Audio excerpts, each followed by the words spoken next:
히브리서 9장 21절 성경에 나오는 심판들. 자, 히브리서 9장 27절 같이 읽습니다. 히브리서 9장 27절 한 번 죽는 것은 사람들에게 정해진 것이요 이것 뒤에는 심판이 있나니 이것 뒤에는 심판이 있느니라. 예. 한 번 죽는 것은 사람들에게 정해진 것이요 이것 뒤에는 심판이 있느니라. 잠깐 기도합시다. 오늘은 주안에 감사합니다. 함께 도우시고 눌려보시고 복을 주셔서 이 시간 하나님의 말씀을 선포할 때 성령의 신선한 기름 부음이 넘치게 하시고 또 하나님의 말씀 깨닫는 그런 영을 허락하여 주시길 간구합니다. 하나님께 듣는 길을 허락해 주시고 또 배우는 기쁨과 깨닫는 즐거움이 있도록 인도하여 주시길 원합니다. 아버지 하나님께서 주중에 함께만 혼들에게 말씀의 복을 허락하여 주시옵소서. 성령께서 진리 영이시고 또 이 성령의 감동으로 성령이 움직이시게 한 대로 이 말씀이 임해 사오니 아버지 하나님 성령과 말씀이 분리가 될 수 없습니다. 아버지 하나님께서 은혜 베풀어 주셔서 참으로 이 하나님의 말씀 성령의 감동으로 주어진 이 하나님의 말씀 영감으로 주어진 말씀이 저희 속에 동일하게 처음 대언자들이 주어졌고 사도들이 주어진 그대로 저희 속에 임하게 해주십시오. 감사드리며 주의 성기도합니다. 아멘. 예.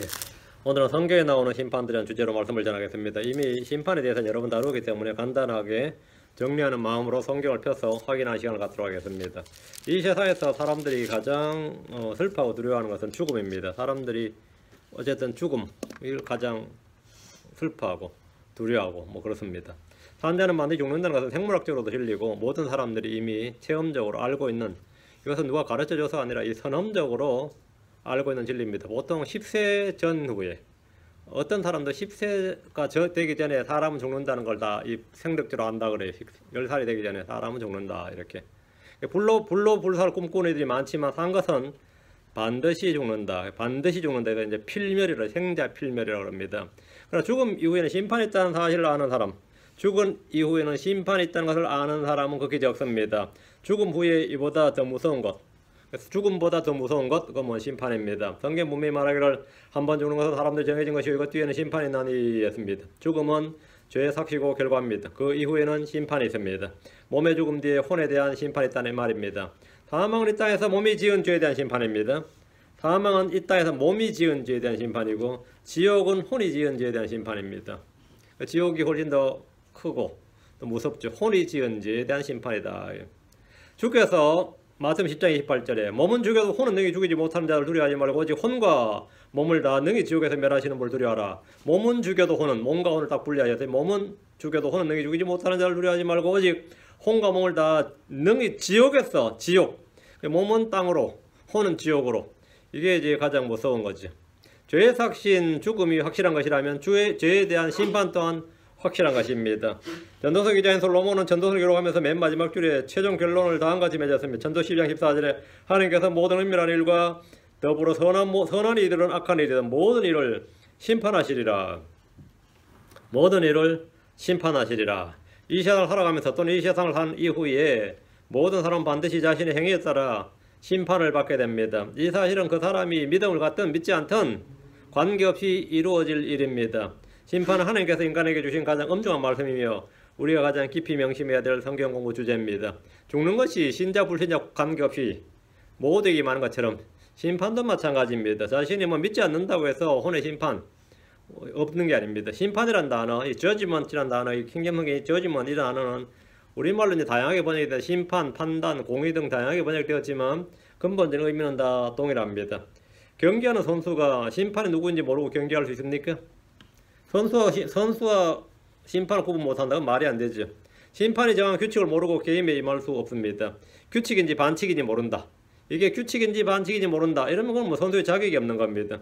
그는 땀 흘려 뛰고도 수치를 당할 겁니다. 마찬가지로 이 세상을 살아가는 사람이라면 이 세상을 지으시고 운영하시는 창조주이신 주님이 정하신 생명의 규칙들을 잘 알아야 됩니다. 더욱이 성도들이라면 우리가 행한 일에 대한 상이 무엇인지 벌이 무엇인지 잘 알아야 됩니다. 규칙대로. 우리가 법대로 하지 않으면 상을 얻지 못합니다. 성도는 먼저 심판자가 누구인지 알아야 됩니다. 저는 이 재판에 가본 적이 있는데 원고 측과 검사, 피고 측과 변호사들이 자신들의 사건을 맡을 판사가 누구인지 신경을 곤두시는 걸 많이 봤습니다. 이 재판관이 보수적인 사람인지 개방적인 사람인지 그 성향을 파악해서 변론을 준비해야 되기 때문입니다.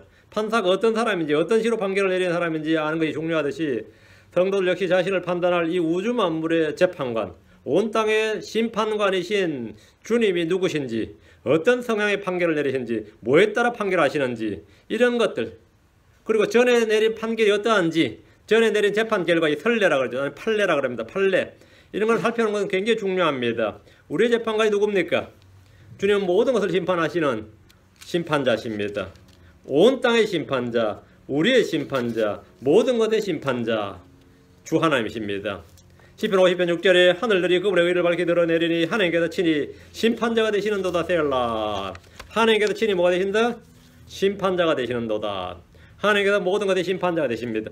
아브라함은 소돔과 고모라의 심판을 앞두고 주 하나님께서 온 땅의 심판자로서 의롭게 행해야 한다고 요구했습니다. 창세기 18장 25절에 주께서 이런 식으로 행하여 의로운 자들을 사악한 자들과 함께 죽이시는 것은 결코 있을 수 없사오며 의로운 자들을 사악한 자들처럼 여기시는 것도 결코 있을 수 없나이다.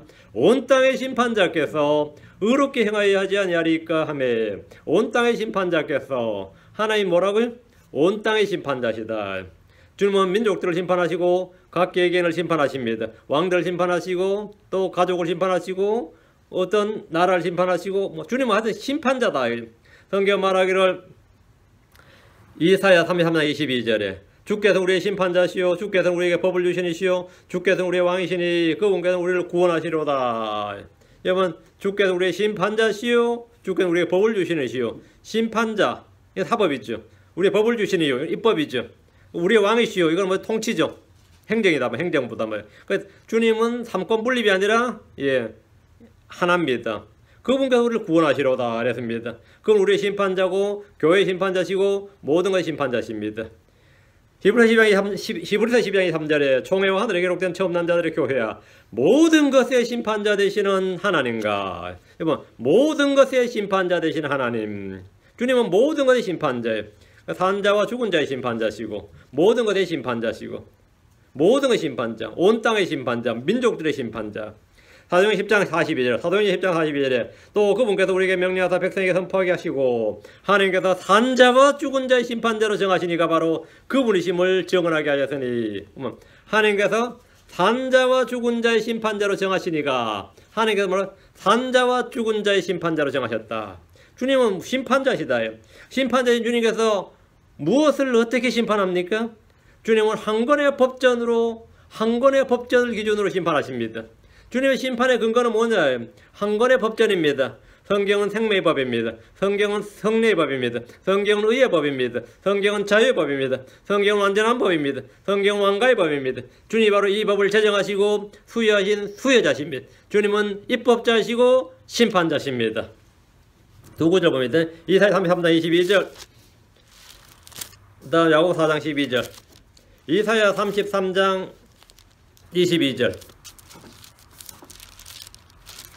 이사야 33장 22절 주께서 우리의 심판자시오 주께서 우리에게 법을 주시니시오 주께서 우리의 왕이시니 그분께서 우리를 구원하시로다. 여러분 주께서 우리의 뭐라고요? 심판자시오 주께서 우리에게 법을 주시니시오. 심판자께서 또한 입법자십니다. 입법자께서 심판하십니다. 법을 주시는 이게 lawgiver예요. lawgiver 법을 주시니다. 하나님 우리 심판자와 입법자와 왕이고 구원자십니다. 야고보 4장 12절 신약으로 확 넘겨서 오늘 본문 뒤에 야고보 4장 12절 율법을 주시는 법을 주시는 이가 한 분 계시는데 뭘 주신다고요? 법을 주시는 이가 한 분 계시는데 그분께서 능히 구원하기도 하시며 멸하기도 하시느니라. 법을 주시는 이가 한 분 계시는데 그분께서 능히 구원하기도 하시며 멸하기도 하시느니라. 남을 판단하는 너는 누구냐? 여러분 법을 주시는 이 율법을 주시는 이제 lawgiver 입법자께서 심판자이시며 그분께서 구원하기도 하시고 구원자죠. 멸하기도 하십니다. 심판자입니다. 심판에 대한 올바른 성경적인 조명은 성도들로 막하고 음란한 이 세상을 의롭고 경건하게 할 뿐 아니라 풍산열매를 맺게 합니다. 성경은 여러 가지 심판에 대해 말하고 있습니다. 모든 심판이 다 우리에게 적용되는 건 아닙니다. 어떤 심판은 우리에게 적용되고 어떤 건 불신자에게 적용되고 어떤 건 이스라엘에 적용되고 어떤 건 이방인들에게 적용되고 어떤 건 천사들에게 적용됩니다. 모든 심판이라는 심판이 다 나에게 적용되는 건 아니다. 다른 것은 같은 것이 아닙니다. 성경에는 크게 대상에 따라 7가지 심판이 나옵니다. 첫째는 갈보리 십자가의 심판입니다. 이것은 예수님께서 우리를 대신해서 심판을 받으신 겁니다. 이 심판은 온 세상과 온 인류를 대신해서 하나님 아들이신 예수님께서 우리의 속죄 헌물이 되심으로 받은 심판입니다. 심판의 대상이 하나님 자신입니다. 온 세상의 심판자께서 우리를 위해서 우리를 대신해서 심판을 받으셨습니다. 그럼 우리의 유월절 어린 양으로 죽으셨습니다. 하나님의 진노의 잔을 받으셨습니다. 예수는 모든 사람을 위해 고난을 받고 십자가에 못 박혀 피 흘려 죽으셨습니다. 이 심판은 주 30년경에 갈보리 언덕에서 믿는 자들 어렵게 하기 위해서 예수 그리스도에게 집행된 심판입니다. 이 심판 역사상 가장 특이한 심판이고 사람들이 이성에 좀 어긋나는, 말이 되냐 이런 생각 드는, 사람들이 이성에 좀 어긋나고 본성을 좀 거슬러 행해진 심판이며 믿음이 없이는 이해되지 않는 심판이고 하나님의 진노의 심판인 동시에 죄인들을 향한 하나님의 사랑의 결정체이고 저주의 죽음인 동시에 영원한 생명을 주는 심판입니다. 죄로 말미암아 하나님의 형상을 잃어버린 사람들, 죄로 인해 저주 아래 있던 사람들, 하나님의 진노와 정죄 아래 있던 사람들, 이런 사람들에게, 이런 사람들 향해서 하나님 자신의 공의와 분노를 쏟아부을 한 희생물을 준비하셨습니다. 그 희생물이 뭐냐면 자신의 독생자였다 이거죠. 죄인들 위해 직접 쏟아부으셔야 할 하나님의 진노와 심판이 거룩하신 하나님의 아들 예수 그리스도 한 분에게 직접 쏟아부어졌습니다. 육체로 오신 하나님께서 온몸이 채찍으로 찢기시고 머리에는 가시관이 놓였고 양손과 발에는 못이 박혔고 옷은 벗겨져 수칠당하고 옆구리에는 창에 찔려 물과 피가 다 쏟아진 채 갈보리 언덕에 높이 십자가 위에 달리셨습니다. 그리고 그분의 혼은 지옥으로 보내졌습니다. 죄를 미워하시고 심판하신 하나님의 공의가 온 세상에 선포되었습니다. 하나님 죄를 결코 묵과하지 않으시고 죄에 대해서는 반드시 그에 상하는 심판이 집행된다는 법칙을 보여주셨습니다. 하나님의 공의와 사랑이 함께 나타난 곳, 그것이 바로 갈보리 십자가입니다. 주님 우리의 죄가 되셔서 죄를 제거하셨습니다. 아담으로부터 세상에 들어온 죄, 모태로부터 우리가 타고 태어난 모든 죄를 불법 가운데 잉태했던 내가 말이야. 죄 가운데 태어난 내가, 그래서 죄 가운데 육신의 죄를 가지고 살고 있는 내가, 죄법 아래 있는 내가 그 죄를 지을 수밖에 없는 그런 상태로 살다가, 근데 주님께서 나타나셔서 우리의 죄가 되셔서 죄를 제거하셨습니다. 고린도서 5장 21절에 하나님께서 죄를 알지 못한 그분을 우리를 위하여 죄가 되게 하신 것은 우리가 그분 안에서 하나님의 의가 되게 하려 하심이니라. 우리를 위하여 뭐가 되게 하셨다? 죄가 되게 하신 것은 하나님께서 죄를 알지 못한 그분 우리를 위하여 죄가 되게 하셨다. 주님 우리를 위하여 죄가 되게 하셨다. 그래서 우리가 하나님의 의가 되도록 하셨습니다. 히브리서 9장 26절에 그랬더라면 그분께서 반드시 세상의 창건 이래로 자주 고난을 당하셨을 것이라. 그러나 이제 세상 끝에 그분께서 단 한 번 나타나사 자신을 희생물로 드려 죄를 제거하셨느니라. 죄를 제거하셨느니라. 주님 우리의 죄를 제거하셨고 우리의 죄들을 정결하게 하셨습니다. 히브리서 1장 3절에 이 아들께서는 친히 우리의 죄들을 정결하게 하신 뒤에 우리의 죄들을 정결하게 하셨다. 예수로께서 자신의 몸으로 우리의 죄를 지었습니다. 베드로전서 3장 24절에 친히 나무에 달려 자신의 몸으로 우리의 죄들을 지셨으니 이것은 죄들에 대하여 죽은 우리가 살아서 의에 이르게 하려 하십니다. 그분께서 채찍에 맞으러 너희가 고침을 받았으니 죄들에 대해 죽은 우리가 우리 자신의 몸으로 우리의 죄들을 지셨으니, 그리고 우리를 위해 저주가 되셨습니다. 주님께서 자신이 저주가 참 죄가 되셔서 죄들을 짊어지시고 죄를 제거하셨어요. 그리고 우리를 위해서 이제 저주가 되셨다.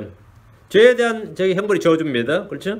갈라디아서 3장 13절에 갈라디아서 3장 13절에 그리스도께서 우리를 위해 저주가 돼서 율법의 저주에서 우리를 구속하셨으니 기록된 바 나무에 달리는 모든 자는 저주받았느니라. 그러니까 주님께서 우리를 위해 저주가 되사, 주님은 우리를 위해 죄가 되셨고 우리의 저주가 되셨습니다. 그래서 율법의 저주에서 우리를 구속하셨으니 더 이상 신자들에게 관련된 죄와 죄들에 대한 심판 없습니다. 주님이 다 담당하셨고 주님에게 집행이 되었습니다. 이는 주님께서 대신 정죄를 받으셨고 대신 저주를 받으셨고 대신 심판을 받으셨기 때문입니다.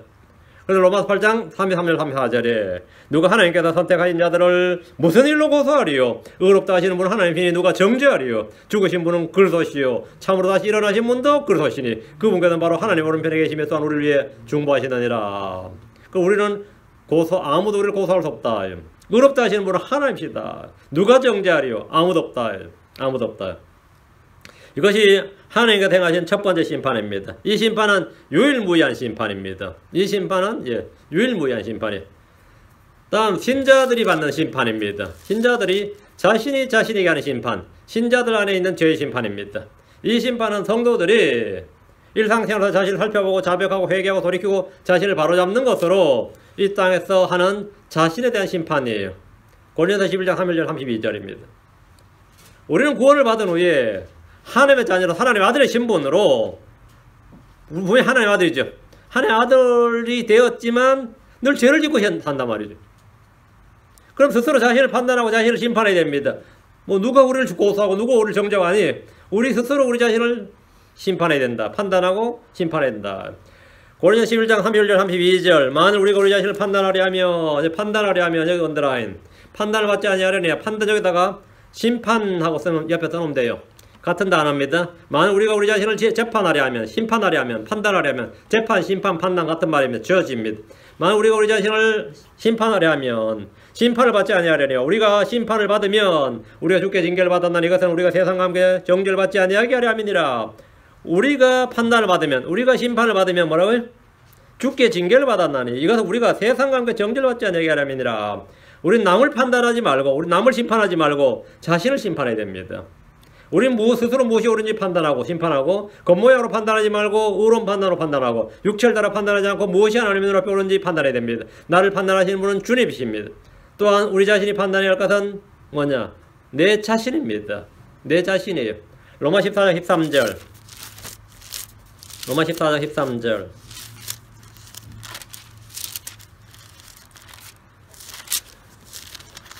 누가 우리를 형제의 재판관으로 세우진 않았죠. 우리는 우리 자신의 우리는 우리 자신을 판단해야 됩니다. 로마 14장 13절 그런데 우리가 다시는 서로를 판단하지 말고 그런데 우리가 다시는 서로를 재판하지 말고 그런데 우리가 다시는 서로를 심판하지 말고 도리어 이것즉 아무도 자기 형제의 길에 걸림돌이나 넘어질 기회를 두지 않을 것을 판단할지니라 재판할지니라 심판할지니라. 우리는 뭐라고요? 예. 형제의 길에 자기 형제의 길에 걸림돌이나 넘어질 기회를 두지 않을 것을 심판할지니라. 우리는 다시 서로를 재판하지 말고 서로를 판단하지 말고 서로를 심판하지 말고 우리 자신이 스스로 자신을 심판하라. 응?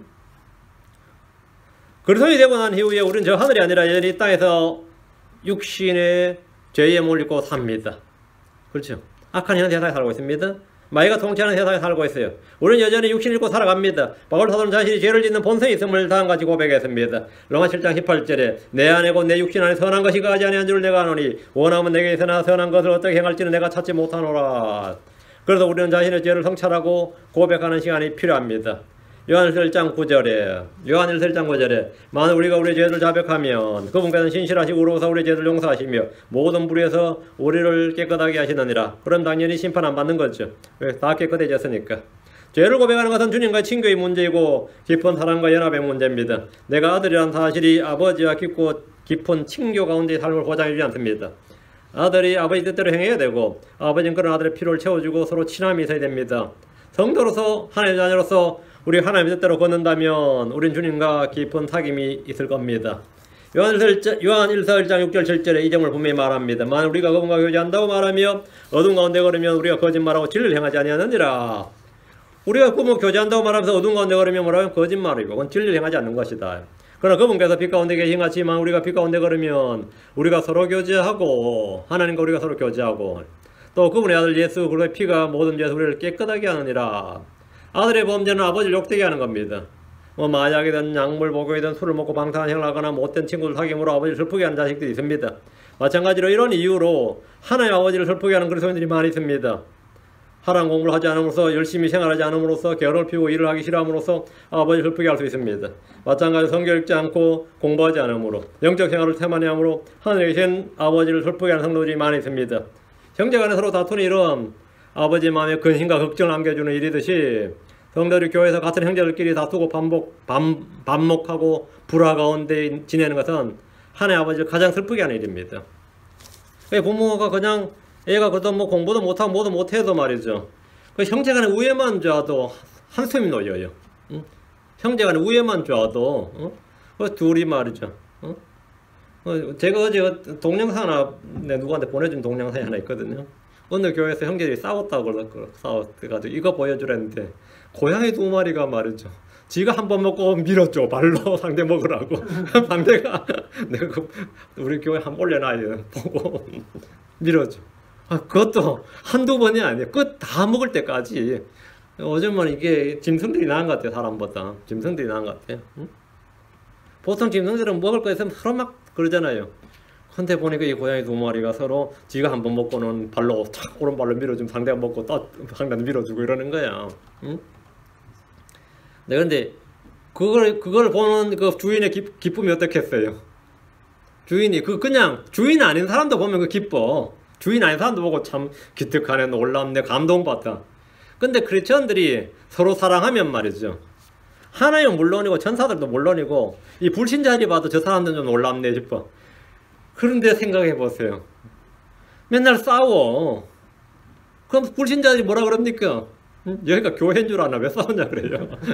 여기가 교회인 줄 아나 그래? 여기가 교회인 줄 아나? 이거 뭐 요즘 뭐 교회란 것이 뭐 그런 누구하고 누구 다투고 누가 누구 싸우고 누가 사이 안 좋고 그죠? 응? 뭐 그런 이야기 온통. 우리 이 세상의 가족관계를 통해서 영적 가족관계의 중요성을 조명을 받을 수가 있습니다. 육신의 아버지가 여러분을 통제하고 강압적으로 복종하는 것을 기뻐하지 않는 것처럼 하나님의 아버지는 매사 여러분을 통제하고 복종시키는 걸 기뻐하신 것이 아닙니다. 친교는 사랑과 자발적인 마음에서 우러나올 때 빛을 발합니다. 육신의 자녀가 아버지와 화해하기 위해서는 잘못을 자백하고 용서를 구하듯이 우리는 자신의 죄와 허물을 발견할 때마다 주님께 고백하고 용서를 구할 필요가 있습니다. 이는 구원을 위한 것이 아니라 펠로십입니다. 이건 선십이 아니라 펠로십이. 구원을 위한 것이 아니라 친교를 위한 것입니다. 하나님은 자녀들이 잘못할 때 육신의 부모가 다루는 것과 비슷합니다. 이 세상에 살면서 불순종을 삼을 때 부모는 분명히 거기에 대해 책망하고 바로잡으려 할 겁니다. 징계는 그 자체가 목적이 될 수 없습니다. 책망은 바로잡기 위한 겁니다. 우리는 성경기로 목적 가운데 하나가 징계와 바로잡음에 있다는 사실을 압니다.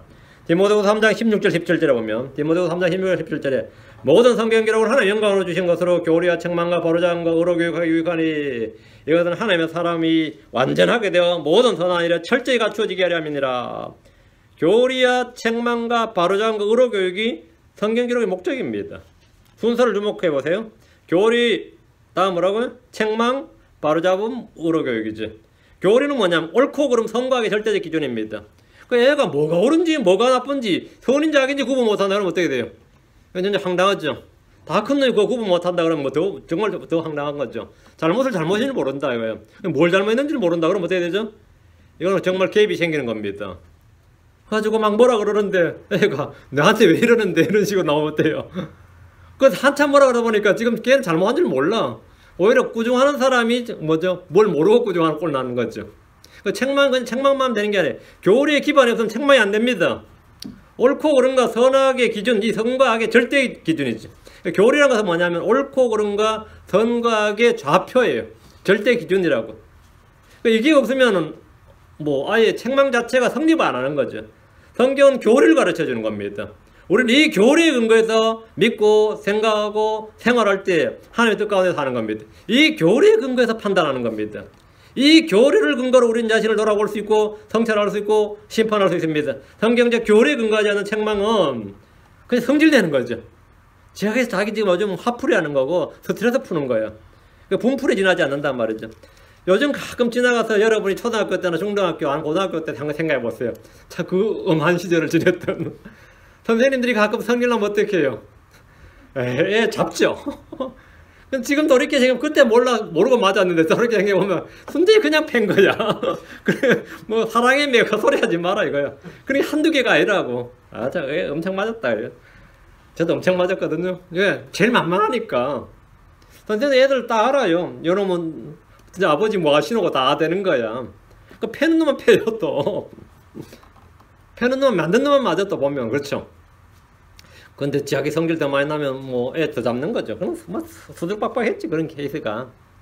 왜? 옳고 그름에 따른 게 아니란 말이죠.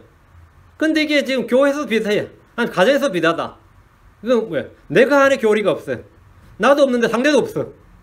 그럼 말이 안 되는 거죠. 성경적 교리에 근거하지 않는 책망은 자기 가치관을 상대에게 강요하는 것일 수도 있습니다. 성경적 교리에 근거하지 않는 요구는 그냥 상당히 무거운 스트레스, 그냥 무거운 짐일, 부담일 수 있습니다. 성경적 교리에 근거해서 시시비비의 옳고 그름과 영적인 것과 육신적인 걸 구분하고 하늘의 것과 땅의 것, 그죠? 나의 것과 하나의 것, 뭐 이런 걸 구분하는 거예요. 이 선악을 구분하는 거예요. 그래서 악을 미워하고 선을 택할 줄 아는 거예요. 그렇게 하도록 책망하는 것이 뭐냐? 그게 성경에서 말하는 리뷰크입니다. 책망이에요. 그게 성경에 말하는 책망이에요. 네가 그렇게 살아서 되겠냐 이렇게 하면 딱 알아들어야 돼요. 왜? 교리가 서로 돼 있을 때 되는 거예요.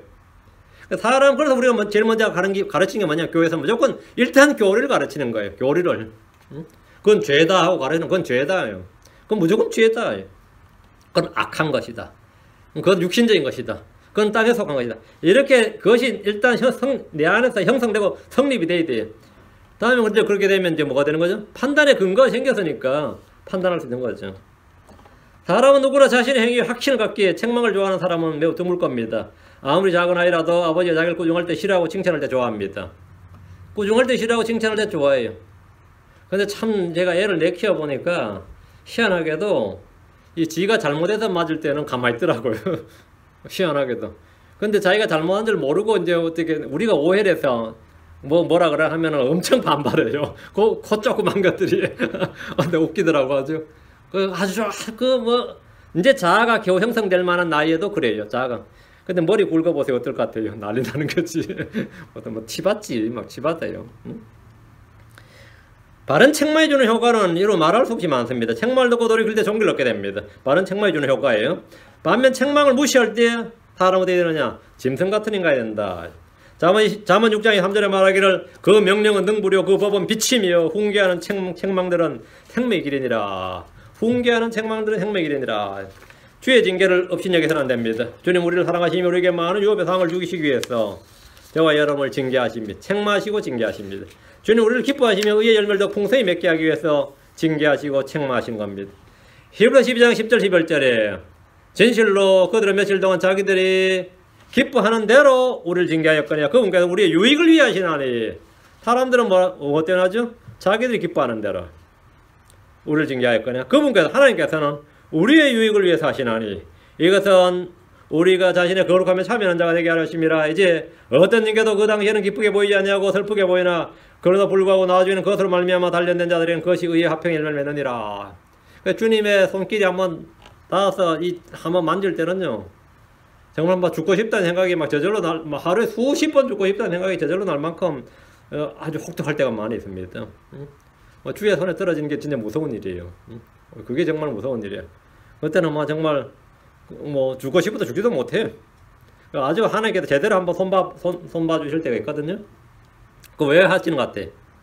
예. 우리의 유익을 위해서 하시나니입니다. 우리의 유익을 위해 하시나니. 우리의 유익을 위해 하시나니.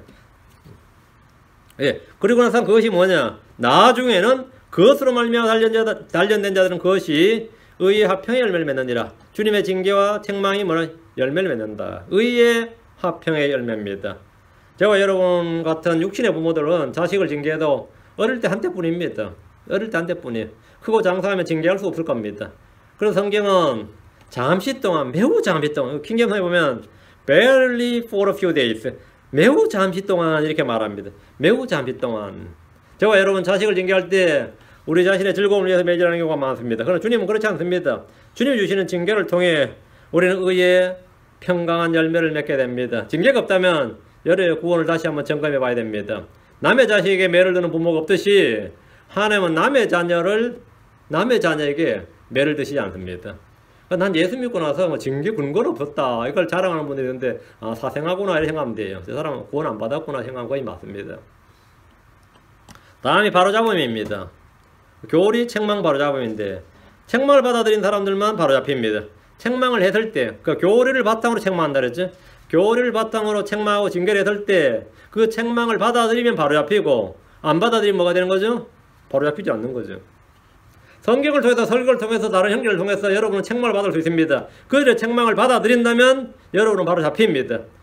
예언자 예레미야는 하나님의 말씀을 받아서 이스라엘 백성을 가르치고 그들을 책망하고 회개를 촉구했습니다. 그러나 그들은 바로잡히기를 거부했습니다. 바로잡히고 싶어 하지 않았어요. 예레미야 5장 3절, 7장 28절. 예레미야 5장 3절, 7장 28절.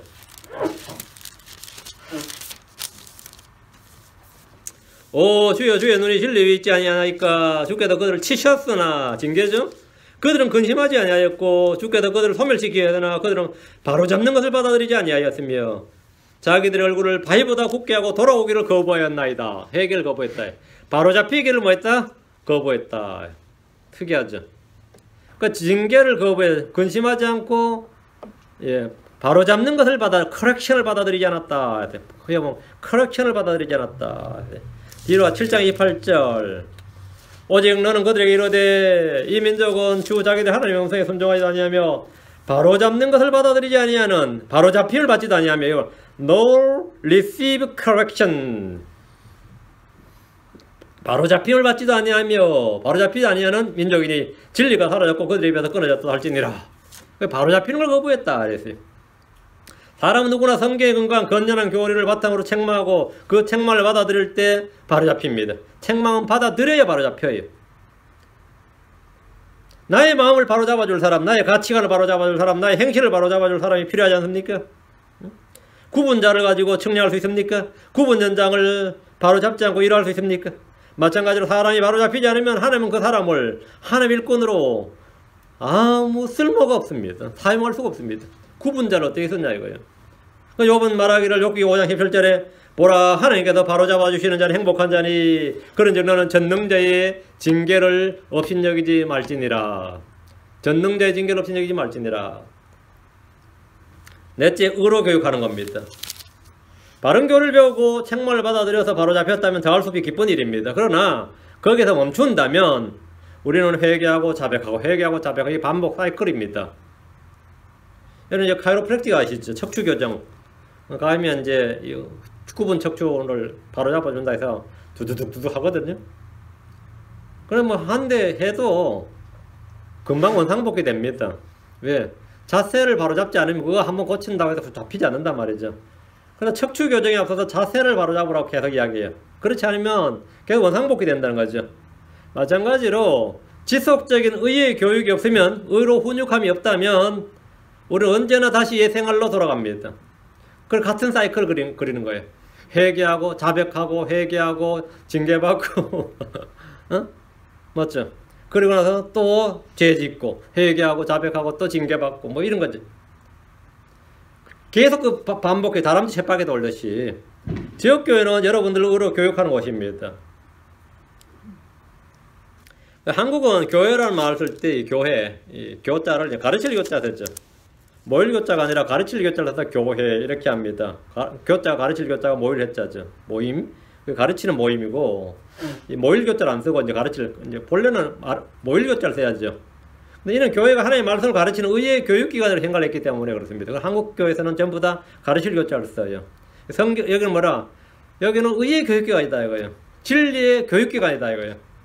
이는 성경적으로 바른 뜻이 아니라 할지라도 의미하는 바가 매우 큽니다. 의로 교육한다는 것은 곧 성장을 의미합니다.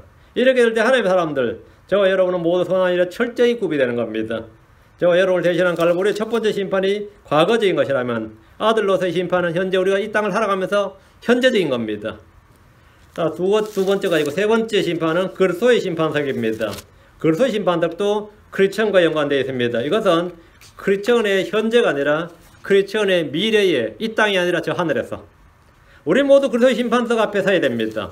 신자들 이 땅에서 행한 행위에 대한 심판입니다. 이 심판은 하나님의 종으로서 우리가 행한 대로 행한 일에 대한 심판입니다.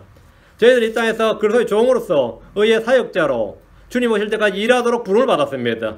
주님 우리가 이 땅에서 몸으로 행한 일들에 대해서 회개보고를 요구하실 겁니다. 로마 14장 10절 12절 로마 14장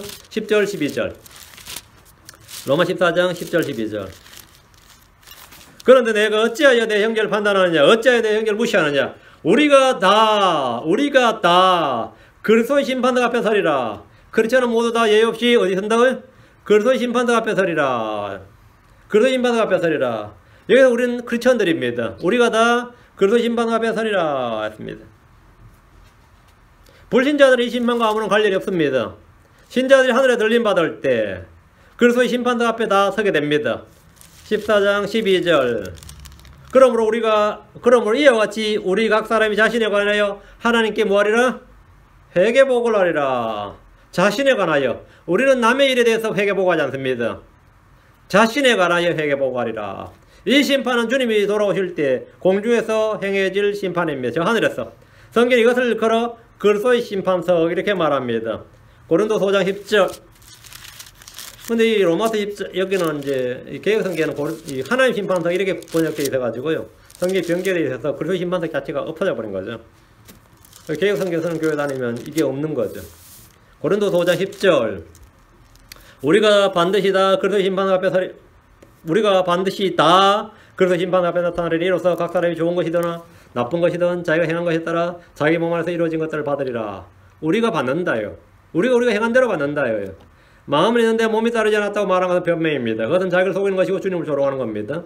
마음 가운데 주님을 향한 사랑이 있다면 반드시 형제 사랑을 몸으로 드러내 보여야 됩니다. 마음 가운데 말씀에 대한 사랑이 있다면 여러분의 눈은 그 성경 읽고 여러분 입은 그 말씀을 담대히 선포해야 됩니다. 마음속으로 주님의 몸된 교회를 사랑하는 분이라면 몸으로는 지역교회를 위해서 열심히 일하는 일꾼이 되어야 됩니다. 그것은 분리될 수가 없습니다.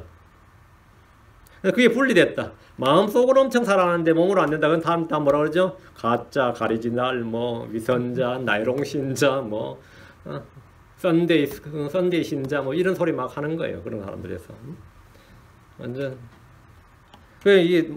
이게 돼야. 그래서 심판서에서 행해지는 심판은 저와 여러분을 흠없고 점없는 정결한 어린 양의 신부로 단장하는 것입니다. 그래서 심판석에서 성도들이 받는 심판은 오직 행위에 따른 것이며 행한 대로 보상을 주는 겁니다. 구원은 값없는 은혜의 선물입니다. 보상은 신자가 된 후에 각 사람이 주를 위해서 일한 행위와 수고에 따른 삭시고 상급입니다. 우리는 주님 앞에서 선악간 행한 일들을 다 설명해야 됩니다. 그게 회개보고입니다. 뿐만 아니라 복음을 전파하는 일에 태만하고 주님의 의와 꿈의 영광을 구하는 일에 게으른 죄악에 대해서 책임을 져야 됩니다. 이 땅에서 악을 행한 결과를 받지 않았다면 이 자리에서 그 대가를 그리스도 심판석에서 다 그 대가를 지불하게 될 겁니다. 구원받지 못한 사람들은 구원받은 성도들을 늘 조롱하고 비웃습니다. 육신적인 그리스도인들은 항상 헌신적인 그리스도인들을 조롱하고 비웃습니다. 나도 크리스천이지만 저렇게는 안 한다고. 육신적인 그리스도인들은 세상과 교회에서 모두 인정받으며 양다를 걸친 신앙생활을 지혜라고 생각합니다. 그러나 그들이 그리스도 심판석에서 무엇을 받게 될지 생각하면 그들의 이중적인 생활이 아무 쓸모없는 헛된 것임을 깨닫게 됩니다. 나도 이제 곧 회개보고 해야 되는데요. 내가 한 모든 일에 대해서 회개 감사해야 되는데 지금부터 다 정리해 나가야 돼요. 내가 한 모든 일들에 대해서 받을 거 못 받을 거 스스로 다 해놔야 됩니다. 마태복음 12장 31절 오직 내가 너희에게 이르노니 사람들이 무슨 쓸데없는 말을 하든지 심판날에 그것에 대하여 회개복을 하리라. 내 말들로 내가 어렵게 되며 내 말들로 내가 정죄를 받으리라 하시니라.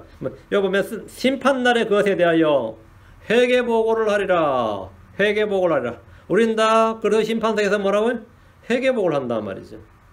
이는 성도들의 일상생활이 모두 심판의 대상이 될 수 있음을 보여줍니다. 손과 무릎이 약한 형제들을 위로하고 힘을 줬는가, 그들을 멸시하고 낙담시켰는가는 심판의 대상이고 유업의 상을 결정하는 중요한 기준이 될 겁니다. 여러분의 입으로 무엇을 했는가요? 우리는 전쟁에서 동료 군인들의 사기를 진작시켜주고 그들에게 힘을 주는 군인들에게 보상을 주지만 거짓 소문이나 유언비어를 퍼뜨리고 상사를 모독하고 작전의 기밀을 누설하고 군사들의 사기를 저하시킨 군인들을 어떻게 처리합니까? 그건 반역죄죠. 그건 이적죄입니다. 한국에 보면 요즘 뭐 반역자들이 많더라고요. 나만의 유난히 많은 것 같아요. 우리는 항상 은혜로 소금을 뿌리듯이 말해야 됩니다. 어리석은 말, 추하고 더러운 말, 농담은 성도로 합당하지 않습니다. 그리스도의 보혈과 날마다 자신을 심판하여 예수의 피로 깨끗하게 되지 않는 모든 죄는 다 그날에 드러나게 될 겁니다. 예수의 피로 씻음받고 성령의 새롭게 하심으로 늘 새롭게 되어야 됩니다. 말씀의 물로 우리 자신을 씻어야 됩니다. 우리가 그래도 심판석이라고 부르는 이유는 심판의 주체가 예수 그리스도이며 그 심판의 대상이 모두 크리스천이기 때문입니다. 고린도전서 3장 11절 15절 이게 바로 고린도전서 3장 11절 15절이 이제 그리스도 심판석입니다. 아무도 이미 놓인 기초 외에 다른 기초를 놓을 수 없나니 이 기초는 곧 예수 그리스도시니라. 그런데 만일 어떤 사람이 이 기초 위에 금이나 은이나 보석이나 나무나 건천한 집을 세우면 각 사람이 일이 드러나리라. 그날이 그것을 밝히 드러내리니 이는 그것이 불에 의해 드러나고 그 불이 각 사람의 일이 어떤 종류인지 그것을 시험할 것이기 때문이라. 어떤 사람이 그 기초 위에 세운 일이 남아있으면 그는 보상을 받고 어떤 사람이 일이 불타면 그는 보상의 손실을 당하리라. 그러나 그 자신은 구원을 받되 불에 의해 받는 같이 받으리라. 자, 불타고 하는 건 뭐죠? 일이죠. 시험은 뭐죠? 일한. 각 사람 일의 종류입니다. 일이지 그 사람의 구원 여부가 아닙니다. 저기서는 구원 이미 받아서 하늘 올라왔어요. 하늘에서 심판받는 거예요. 다 내가 한 일은 다 불탔다고 어떻게 된 거죠? 다 불탔다. 그럼 그러나 그 자신은 구원을 받되 불에 의해 받는 같이 받으리라. 다 불타는데도 받는다 이거예요. 구원은 받죠. 그래서 심판석에 등장하는 이 불은 지옥의 불이 아닙니다. 이 불은 각 사람이 일한 것의 종류를 밝히는 불입니다. 여기서 불타는 것은 나무와 집과 그루터기로 쌓은 일들입니다. 주님 이 땅에서 우리에게 저 하늘의 보화를 쌓아두라고 하셨습니다. 마태오 6장 19절 20절에 보면 너희 자신을 위하여 보물을 땅에 쌓아두지 말라. 거기는 조이 먹고 녹이 슬며 도둑이 들고 훔치느니라. 오직 너희 자신을 위하여 보물을 쌓아두라. 어디에? 하늘에다가. 그래서 심판석에서 우리는 우리가 무엇을 쌓았는지 주님 앞에서 직접 목격하게 될 겁니다. 이날 많은 성도들의 눈에서 눈물이 쏟아질 겁니다. 주님으로부터 영원한 상급을 받을 수 있는 기회를 스스로 차버리고 세상의 쾌락을 즐기느라 인생을 허비해버린 사람들의 눈에서 무엇이 쏟아지겠습니까? 또 성경을 무시하고 나름대로 자기 기준으로 열심히 살았던 그리스도인들이 한 일이 산더미 같다가도 산더미같이 쌓여있다가 모두 불타서 한 줌 흙으로 남을 때 그들의 눈에서 눈물이 쏟아질 겁니다. 나는 설마 그럴 일은 없다고 생각하지만 어떤 대형교회 목사님이 야 우리 같이 섰는데 그 사람이 쌓은 게 집 산더미처럼 쌓여있고 내가 한 거는 한 줌밖에 안 된다 싶시다. 그래가지고 진짜 저 사람이 인생 제대로 살았구나 싶은데 주님 시험한다고 이제 불을 딱 붙여들 때 나는 한 줌이든 말든 안 타고 있는데 그게 산더미든 집더미든 간에 다 타버리고 없단 말이지. 그럼 저는 그 산 거고 내가 잘 산 거예요. 응? 그렇죠. 이 땅에서 지금 10만 성도니까 쓸데없는 소리예요. 그날 가서 한번 태워보면 알아. 그래도 심판석에서 불로 태워보면 안단 말이죠. 응? 통일운동이 그리스도인이 해야 하는 일인 줄 알고 평생을 보낸 목사들이나 그리스도인들의 사회 참여가 예수님의 가르침인 줄 아는 사람들이나 병원을 짓고 빈민운동을 하는 것을 그리스도인들의 삶인 줄 아는 사람들은 그날에 아마 집더미처럼 산더미처럼 쌓여있다가 불이 붙는 순간 다 타고 없어질 겁니다. 남들이 와 했는데 저게 뭐냐지 큰 풍선이 와야지 바람 빠지듯이 빠져나갈 겁니다. 응? 그렇죠. 여러분 공작새 아시죠? 야, 그 날개 폈을 때 어때요? 독수리보다 더 큽니다. 그렇죠? 날개 쫙 참 이쁘게 하거니와 거만하게 탁 사뿐 걷잖아요. 그거 보면 그런 것들 공작새 뒤에 가서요 가시로 살짝 한번 찔러주세요. 그냥 가시 한 방에 그냥 어떻게 되죠? 날개가 없어져 버립니다. 그냥 착딱 그 작은 고통 하나에 그냥 싹 없어져 버려요. 우리 크리스천들이 마찬가지입니다. 이게 엄청 일한 것 같아도 살짝 하나가 살짝 한번 흔들어 보면 금방 압니다. 아무것도 아니다. 계시록에는 성도들이 2번 눈물을 흘린 장면이 나옵니다. 계시록에 저 하늘에 눈물이 없고 다 헛소리에 눈물이 있어요. 왜 없기는 뭐가 없어. 계시록 7장 17절은 그리스도인들이 흘릴 눈물입니다. 왕자의 한가운데 계신 어린 양께서 그들을 먹이시고 살아있는 물샘들로 그들을 인도하시며 하나님께서 그들의 눈에서 모든 눈물을 닦아주시리라 하더라. 눈물이 있으니까 눈물 닦아주시겠지. 요게 성도들이 왜 눈물을 흘리죠? 자신의 상급이 자신이 받을 상급을 다 놓쳐버린 것에 대한 것. 한 일들이 다 헛된 것이 판단할 때 그렇게 드러날 때 눈물 났죠. 그래서 주님이 닦아주신다잖아요. 어쨌든 그건 됐고 한 번은 백보자 심판세계. 이게 천년 뒤 이야기야. 백보자 심판세 흘릴 눈물입니다. 계시록 21장 4절에 또 하나님께서 그들의 눈에서 모든 눈물을 씻어주시리라. 다시는 사망하였고 슬픔도 울부짖음도 없으며 또 아픔도 다시는 없으리니 이는 이전 것들이 지나갔기 때문이라 하더라. 여기서 우리는 불못에 던져지는 사람들을 보게 될 겁니다. 그래서 내가 아는 사람도 많이 보게 될 겁니다. 그래서 눈물을 많이 흘리게 될 겁니다. 근데 이제 어쨌든 불못에 다 던지고 나서 어쨌든 주님께서 다시 뭐라고요? 눈물을 씻어주시리라. 그러나서 이전 것들이 다 지나가기 때문이라. 그러니까 이때가 때야 비로소 우리는 이제 이전 세상에 있었던 모든 기억들 자체가 필요치 않아질 겁니다. 지나갔다 이거야. 지나갔다. 그래서 하늘에 있을 때는 기억이 다 있을 겁니다. 우리가 구원할 수 있었던 많은 사람들이 영원한 불못으로 떨어진 것을 보면서 눈에서 쉼없는 눈물을 흘려야 할 겁니다. 여러분의 부모들이나 여러분의 자녀들이나 여러분의 친구들과 친지들의 혼을 볼 때 우리는 울지 않을 수 없을 겁니다. 이 땅에서 여러분들이 그들을 구원했다면 저 하늘에서 그리스도 앞에서 그들을 볼 때 우리는 기쁨과 자랑이 됩니다. 그게 기쁨의 연료관입니다. 그게 기쁨의 rejoicing, the crown of rejoicing. 저 하늘에서 얼마나 기쁘고 자랑스럽겠습니까? 네 번째 심판은 뭐냐? 백보자 심판입니다. 이 심판은 천년왕국이 끝나고 지금은 하늘과 땅이 모두 사라진 다음이 계시록 20장으로 11절 12절 계시록 20장 11절 12절 또 내가 크고 흰 왕자와 거기 앉으신 분을 보니 보라 땅과 하늘이 그분의 얼굴을 피하여 물었고 그것들의 자리가 보이지 아니하더라. 하늘과 땅이 없어졌어요. 그죠? 다 원소가 다 불에 타서 녹아버렸어요. 또 내가 보면 죽은 자들이 작은 자나 큰 자나 할 것 없이 하나님 앞에 서 있는데 책들이 펴져 있고 또 다른 책이 펴져 있었으니 그 생명책이라. 죽은 자들이 자기 행위들에 따라 책들에 기록된 그것들의 근거에 심판을 받았더라. 이게 바로 백보자 심판입니다. 심판의 대상은 첫 번째 부활에 참여하지 못한 모든 사람들입니다. 죽은 자들이 모두 일어납니다. 바다 안에 있던 자들, 사망과 지옥에 있던 자들이 다 나와서 심판을 받습니다. 계율 20장 13절 바다가 자기 속에 있던 죽은 자들을 내주고 또 사망과 지옥도 자기 속에 있던 죽은 자를 넘겨주며 그들이 각각 자기 행위들에 따라 심판을 받았고 결과는 뭐냐? 불로소에 던져지는 둘째 사망입니다. 14, 15절 사망과 지옥도 불호수에 던져졌더라. 이것이 둘째 사망이니라. 누구든지 생명책에 기록된 것으로 드러나지 않는 자는 불호수에 던져졌더라. 이 심판은 신자들과 하등에 상관이 없습니다. 이 심판은 불신자를 받는 심판입니다. 이 심판은 천연왕국이 끝난 이후에 받는 심판입니다. 이 심판은 상을 받는 것이 아니라 영원한 불못으로 던져지는 판결을 받는 심판입니다. 갈보리 십자가 심판을 거부한 모든 사람들이 이 자리에 서게 될 겁니다. 우리는 지금부터라도 모든 소상과 방법을 다해서 한 사람으로 구원해서 이 심판대에 영원한 저주를 받는 일이 없도록 이 심판대에서 영원한 저주 불못으로 떨어지는 일이 없도록 혼들을 구원해야 됩니다. 주님 우리에게 그것을 명하셨습니다. 다섯째는 마태복음 25장에 나오는 민족들의 심판입니다. 이 심판은 주님의 재림 때 요사박 골짜기에서 집행될 심판인데 대환란이 끝나는 시점 천년왕국이 시작되기 전 여기서 양으로 분류된 사람들이 천년왕국으로 들어가는 거예요. 그들 육신을 입고 들어간 거죠. 육신을 입고 들어가니까 천년왕국에서 병에 걸릴 수도 있고 그러면 이제 나무 잎사귀를 따먹으면 돼요. 그럼 그게 치유하게 돼요. 그리고 이제 죽을 수도 있습니다. 백세에 죽는 애도 있고 맞죠? 사람의 수명이 나무같이 되라. 이런 사람들 다 이제 백보자 심판의 심판 대상입니다. 천년왕국에 태어나는 사람들도 이 사람들 여전히 육신으로 태어납니다. 우리같이 영적인 몸, 예술과 같은 동일한 몸을 입지 않습니다. 이 사람들이 이제 천년왕국에서도 이제 마지막에 사탄의 발라에 동참하지 않고 영혼으로 들어가게 되면 여전히 육신을 갖고 있습니다. 땅에서 땅으로 계속 움직이는 거예요. 그렇죠? 새하늘과 새 땅일 때 땅으로 움직인다. 그 땅에서 땅으로 움직이는 사람들은 생명나무 열매가 필요합니다. 생명나무가. 우리는 생명나무 열매가 필요치 않습니다. 예술소가 생명입니다. 우리는 생명나무 열매를 먹어야 영원한 생명을 하는 것이 아니라 우리는 이미 예수 믿을 때 뭐 얻었죠? 영원한 생명을 얻었어요.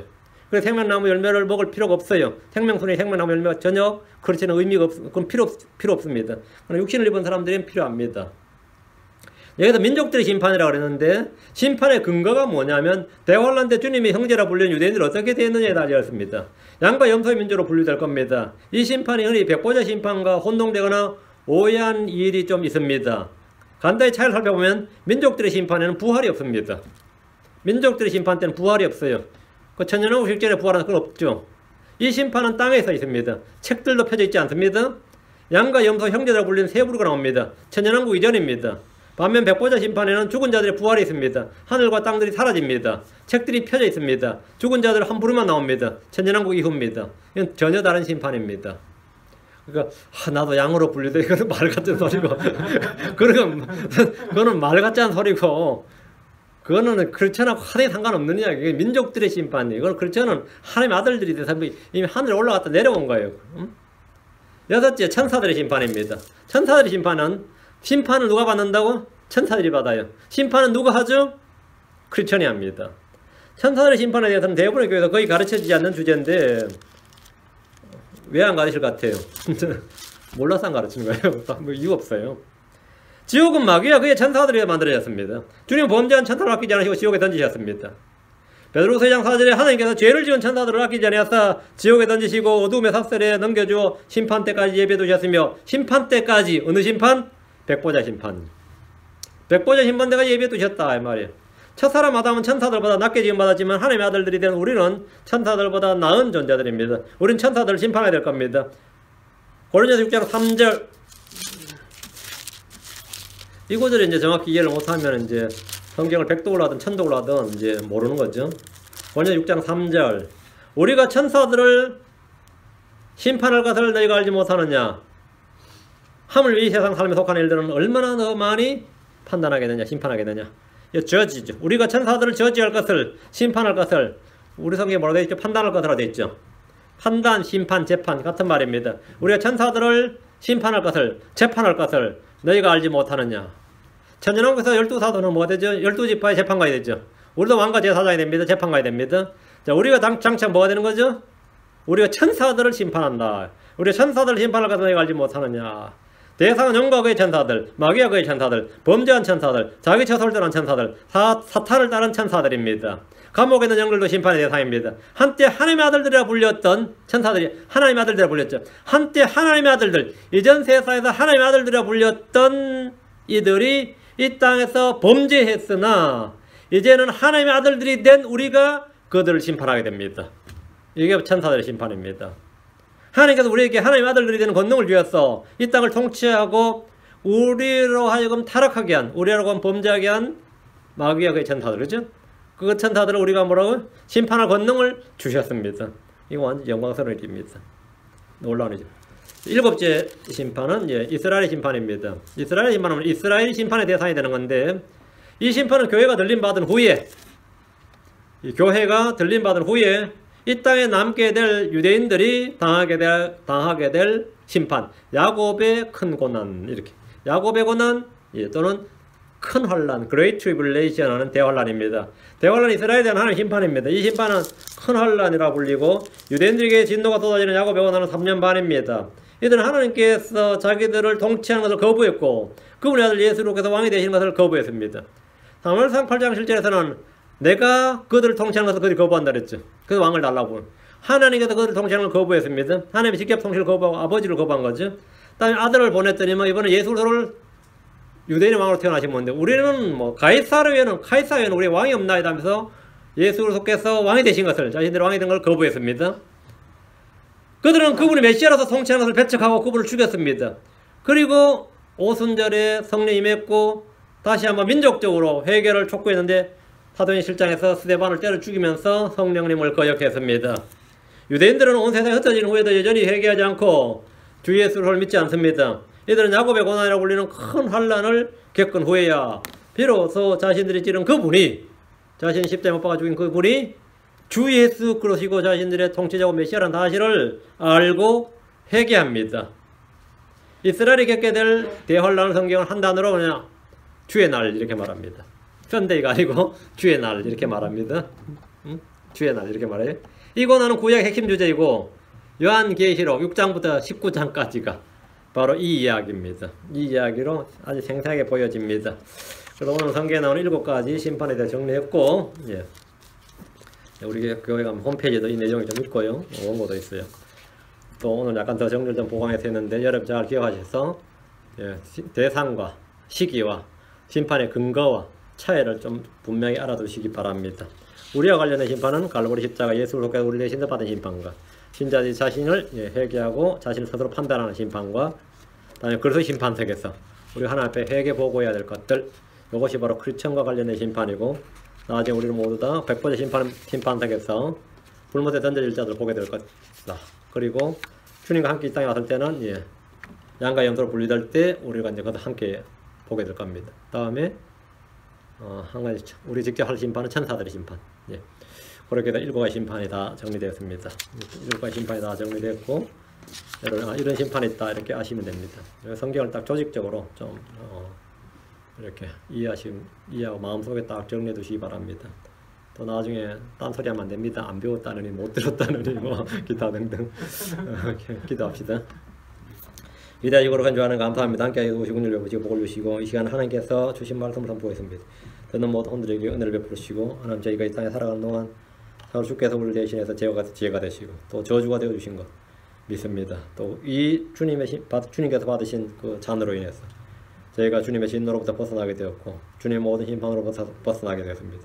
이제 이 땅에 살아가는 동안 저희가 자신을 스스로 심판할 수 있도록 판단할 수 있도록 주님께서 판단의 법도를 주셔서 언제 저희가 이 말씀을 근거로 늘 살아갈 수 있도록 도와주십시오. 생명의 성령의 법, 이 자유의 법에 따라 생각하고 판단을 들으시고 그 분명한 교리적 근거를 저희 가운데 허락하여 주시고 이 교리에 따라서 책망하고 바로잡고 의로 훈육하는 성도를 되도록 도우시길 간구합니다. 아버지 하나님 은혜 베풀어 주시고 형제들이 서로가 서로를 가르치고 권면하고 위로하고 세워주는 일에 힘쓰도록 해주시길 원합니다. 아버지 하나님 저희가 저 하늘에서 모두가 그런 심판에 서게 될 텐데 우리 각각 자기 몸으로 행하는 일들, 또 자신이 행하는 일들을 회개 보고해야 할 때 제가 부끄러울 것이 없는 일꾼으로 인정받도록 그렇게 드러나도록 주님 은혜를 허락하여 주시옵소서. 아버지는 도와주십시오. 감사드리며 주의 승비합니다. 아멘.